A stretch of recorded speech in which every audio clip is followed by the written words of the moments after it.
ময়ূৰ বৰাদা আমাক সদায় বাট দেখুৱাই আহে লগতে ৰসিক শিল্পী অঞ্জনজ্যোতি চৌধুৰীদা বিশিষ্ট চিকিৎসক তেওঁ আমাৰ মাজৰ পৰা এতিয়া আঁতৰি গ'ল অৰূপ কুমাৰ নাথ ডাঙৰীয়া লগতে বিশিষ্ট গ্ৰন্থ প্ৰকাশক ধীৰাজ লহকৰ দা আজিৰ এই সভাখন বৰ আতুলতুলকৈ হাত ধৰোঁতা মৰমৰ ভাস্কৰ উপস্থিত সুধী সমাজ আৰু মোৰ সতীৰ্থ সাংবাদিকবৃন্দ লগতে আজিৰ এই গ্ৰন্থখনৰ মূল মানুহ অশোক কুমাৰ নাথ আৰু তেওঁৰ সহযোগীবৃন্দ আটাইকে আজিৰ এই সভাখনত মোৰ প্ৰণাম জনাইছোঁ। প্ৰথম কথা হ'ল ব্যংগ সম্পৰ্কত ময়ূৰ বৰাদাই বৰ ধুনীয়াকৈ ব্যাখ্যা আগবঢ়াইছে খুব চমুকে। গতিকে ব্যংগ সম্পৰ্কত আৰু আমি সকলোৱে যিহেতু আমি ব্যংগ ৰচনা পঢ়োঁ আমি সকলোৱে জানো যে আমি অসমীয়া মানুহে এতিয়া হাঁহিব পাহৰিছোঁ আৰু বিভিন্ন ৰাজনৈতিক সামাজিক প্ৰেক্ষাপটত আমাৰ হাঁহিবোৰ এতিয়া কাৰাৰুদ্ধ। গতিকে তাৰ মাজতো বহুতে চেগা চুৰুকাকৈ হ'লেও হাঁহিৰ চৰ্চা কৰি আছে, ব্যংগৰ চৰ্চা কৰি আছে। গতিকে সেই সন্দৰ্ভত ময়ূৰ বৰাদাই কিছু কথা আমাক ক'লে।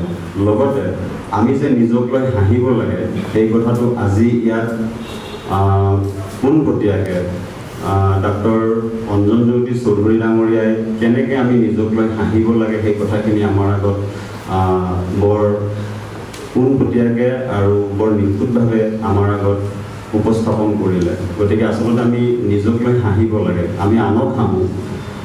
আমি অসমীয়া মানুহে বহুত সময়ত হাঁহিব জানো আৰু বহুত সময়ত হাঁহিব নাজানো। গতিকে আমি কেনেকৈ হাঁহিব লাগে সেই কথাটো কিন্তু আমি চৰ্চা কৰাটো উচিত। আমি চৰ্চা কৰোঁ যদি আমি চাওঁ যে আমাৰ দৈনন্দিন জীৱনত বা আমাৰ যদি লোক সমাজত আমাৰ বিশেষকৈ আমি যদি বিহুনাম গাই থাকোঁ আমাৰ বিহুনামবোৰতেই বহুত আমাৰ ৰস আমাৰ ব্যংগ লুকাই আছে। এতিয়া বিয়াৰ ছিজন চলি আছে, বিয়াৰ ঋতু চলি আছে। বিয়াৰ ঋতুত যদি আমি চাওঁ আমাৰ বিয়া নামবিলাকত জোৰা নামবিলাকত বহুত ব্যংগ লুকাই আছে। এতিয়াতো বিয়ানাম ময়ূৰে ক'লে যে আজিকালিতো বিয়ানাম আজিকালি আমাৰ চৰ্চা নহয়, জোৰা নামৰ চৰ্চা নহয়। কিন্তু আমি অন্ততঃ বহুত ঠাইত এনেকুৱা হয় ইউটিউব চলাই হ'লেও জোৰা নাম মানে বহুতে মানে বিয়ানাম গাবই নাজানো। গতিকে তাৰ মাজতো যি নহওক সঁচাই মিছাই বহুতে আমি ইউটিউবটো চলাই হ'লেও আমি মানে বিয়ানাম গাই থাকোঁ, জোৰা নাম গাই থাকোঁ। কিন্তু যদি আমি চাওঁ ভালকৈ যে বিয়ানাম বা জোৰা নামবিলাকত আমাৰ ব্যংগ বা ৰস ইমান তীব্ৰ আৰু শানিতভাৱে লুকাই আছে। আমি যদি ভালকৈ অলপমান মন কৰোঁ দেখা যায় যে অসমীয়া মানুহৰ নিচিনাকৈ ব্যংগ শানিত ব্যংগ আৰু তীৰ্যক ব্যংগ কৰিব পৰা জাতি খুব কমেই ওলাব। আমি যিহেতু আমি লোকজীৱনৰ পৰা আহোঁ, আমি পথাৰৰ পৰা আহোঁ, আমাৰ এটা শিপা আছে। গতিকে আমি প্ৰাকৃতিক উপাদানেৰে আমি ভৰপূৰ, আমি সমৃদ্ধ।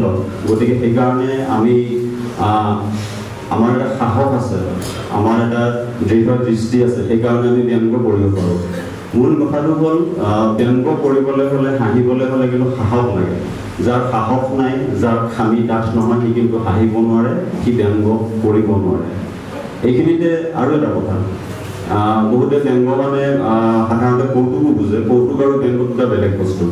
গতিকে কৌতুকটো এটা সম্পূৰ্ণ এটা খুচৰি বা এনেকুৱা ধৰণৰ এটা সস্তীয়া কাৰবাৰ হয়। আৰু অশোক কুমাৰ নাথে তেওঁৰ ভোটৰ ফেচবুক একাউণ্টৰ জৰিয়তে যিখিনি ৰচনা লিখিছে আটাইখিনি মই পঢ়া নাই। তেওঁৰ এই কিতাপখনৰ প্ৰচ্ছদৰ যিখন কাৰ্টুন সেই কাৰ্টুনখন মই আঁকিছোঁ। গতিকে এই যিটো লেখা ভোটৰ ফেচবুক একাউণ্ট এই লেখাটো মই পঢ়িছোঁ। আৰু এইখিনিতে আৰু এটা কথা উল্লেখ কৰি থওঁ যে আজি অশোক নাথক মই প্ৰথম লগ পাইছোঁ। তেওঁৰ 3খন কিতাপৰ ইতিমধ্যে মই প্ৰচ্ছদ আঁকি দিছোঁ, কিন্তু আজিলৈকে আমাৰ পৰস্পৰৰ সাক্ষাৎ হোৱা নাছিলে। তেওঁ গুৱাহাটীৰ পৰা, মই থাকোঁ সৰভোগত, মই গুৱাহাটীত নাথাকোঁ। গুৱাহাটী আৰু মোৰ ভালে কেইবছৰ হ'ল, গতিকে মই সৰভোগৰ পৰা কাম কৰি থাকোঁ। তেওঁ ফোন কৰে যে দাদা মোৰ কিতাপ এখন ওলাব, আপুনি মোৰ মানে প্ৰচ্ছদ আঁকি দিব লাগে। মোৰ ঠিক আছে।